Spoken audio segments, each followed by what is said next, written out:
శ్రీ శ్రీ ఆచార్య ప్రబోధానంద యోగీశ్వర్ల వారికి, జగద్గురువైన శ్రీకృష్ణ భగవంతునికి నమస్కరించుకుంటూ, త్రైత సిద్ధాంత భగవద్గీతలో జీవాత్మ, ఆత్మ, పరమాత్మల యొక్క వివరము సంపూర్ణముగా స్వామివారు మనకు అర్థమయ్యే వాడుక భాషలో తెలుగులో మనకి రాసి అందించగలిగారు.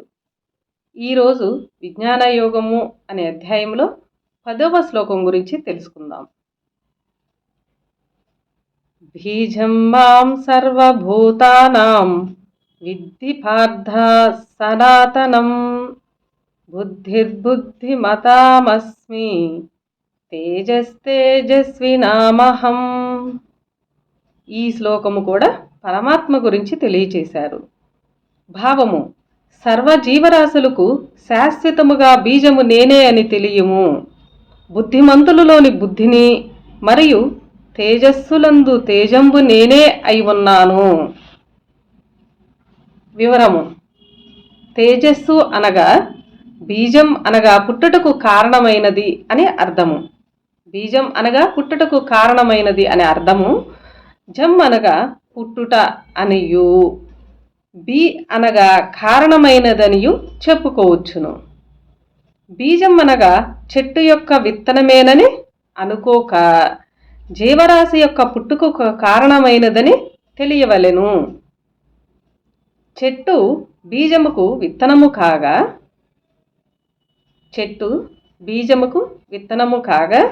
పక్షికి బీజము గుడ్డు కాగా మనిషికి బీజము వీర్యకణమైనది.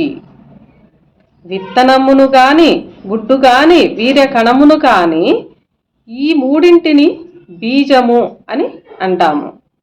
బీజము 3 రూపముల్లోనూ ఉన్నది. 3 రూపములలో ఉన్న బీజముతో 3 రకముల జన్మలు భూమి మీద కలవు.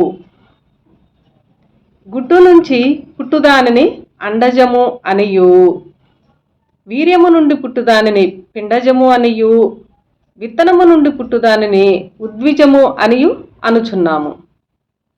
భూమి మీద పుట్టు అండజ, పిండజ, ఉద్బీజ అను 3 విధ జన్మలకు కారణము బీజము. 3 విధములుగా ఉన్నప్పటికీ వాటిలోని బీజ శక్తి ఒకటే. విత్తనము, వీర్యము, అండము స్థూలముగా కనిపించినవే అయినప్పటికీ వాటిలోని కనిపించని శక్తి ఒకటి కలదు. విత్తనములోని బీజము నేను, విత్తనము నేను. అందువలన బీజశక్తి లేని విత్తనములు కూడా కొన్ని ఉండవచ్చునని చెప్పవచ్చును. అటువంటి విత్తనములు భూమిలో పడినప్పటికీ మొలకెత్తవు. అలాగే బీజశక్తి లేని వీర్యము ఉండవచ్చును. అటువంటి వీర్యమునకు గర్భము రాదు. అదే విధముగా బీజశక్తి లేని గుడ్లు పిల్లలుగా మారవు. విత్తనము, వీర్యము, గుడ్డులోని బీజశక్తి కారణమైన శక్తి ఒకటి కలదు. అదియే పరమాత్మ శక్తి. అన్నిటిలోనూ అణువణువున వ్యాపించిన పరమాత్మ వీర్యములోనూ, విత్తనములోనూ, గుడ్డులోనూ బీజశక్తిగా ఉన్నాడు. అందువలన బీజమాం సర్వభూతానాం అని ఈ శ్లోకంలో చెప్పారు. విత్తనములోని బీజశక్తి కనిపించకపోయినప్పటికీ చెట్టు మొలకెత్తుటకు కారణము విత్తనమని అందరికీ తెలుసు. బీజశక్తి కనిపించినప్పటికీ విత్తనములోని శక్తి బీజమని అందరికీ తెలుసు. కనిపించే పదార్థము పుట్టుటకు కనిపించని శక్తి కారణమై ఉన్నది. పదార్థములు జీవమున్నవి, జీవము లేనివి కూడా ఉండవచ్చును. అన్నింటికీ కారణమైనది పరమాత్మ శక్తియే. ఇక్కడ సర్వభూతానాం అని జీవమున్న వాటిని గురించి మాట్లాడుచున్నామని చెప్పి ఉంచుకోవలెను, అంటే గుర్తుంచుకోవలెను. ఏ ఇంద్రియమునకు తెలియని పరమాత్మ శక్తి జీవరాశుల శరీరములో అనేక విధ శక్తులుగా మారి ఉన్నది. మనస్సుతో చేరి మనస్సుకు జ్ఞాపక శక్తిని, బుద్ధితో చేరి బుద్ధికి యోచనాశక్తిని అందించుచున్నది. ఎవడైనా ఎక్కువ తెలివి అయిన వాడు ఉంటే, ఎవడైనా ఎక్కడైనా ఎక్కువ తెలివైన వాడు ఉంటే వాని తెలివి యొక్క ప్రావీణ్యత కూడా పరమాత్మ శక్తి చేతనే కలిగి ఉన్నది. ఆ విధముగా మనిషిలో గాని మరి ఏ ఇతర జీవరాశిలో గాని ఏదైనా ప్రావీణ్యత ఉంటే ఆ ప్రావీణ్యత అంతయు పరమాత్మ శక్తి వలనే కలిగినదని తెలియవలెను. ఏ విద్యలో గాని ఏ ఆటలో గాని ఏ కళలో గాని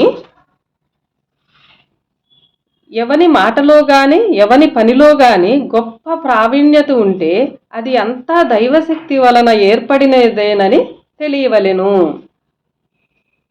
ఇక్కడొక గమనిక, పరమాత్మను ఒక చోట ఉన్నాడని పురుషుడిగా మరొక చోట ఉన్నదని స్త్రీలింగముగా చెప్పటమేమిటని అనుమానము రావచ్చును.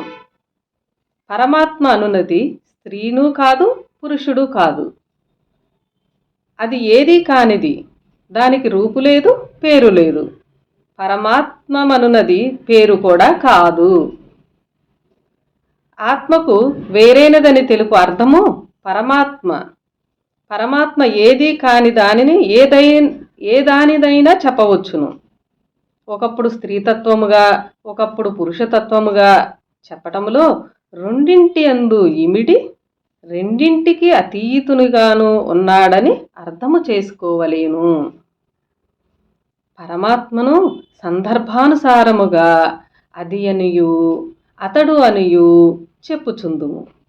స్త్రీగా పురుషునిగా పిలవబడువాడు స్త్రీగా పురుషునిగా పిలవబడువాడు ఒక్క పరమాత్మే అని తెలియవలేను. అందరికీ నమస్కారం.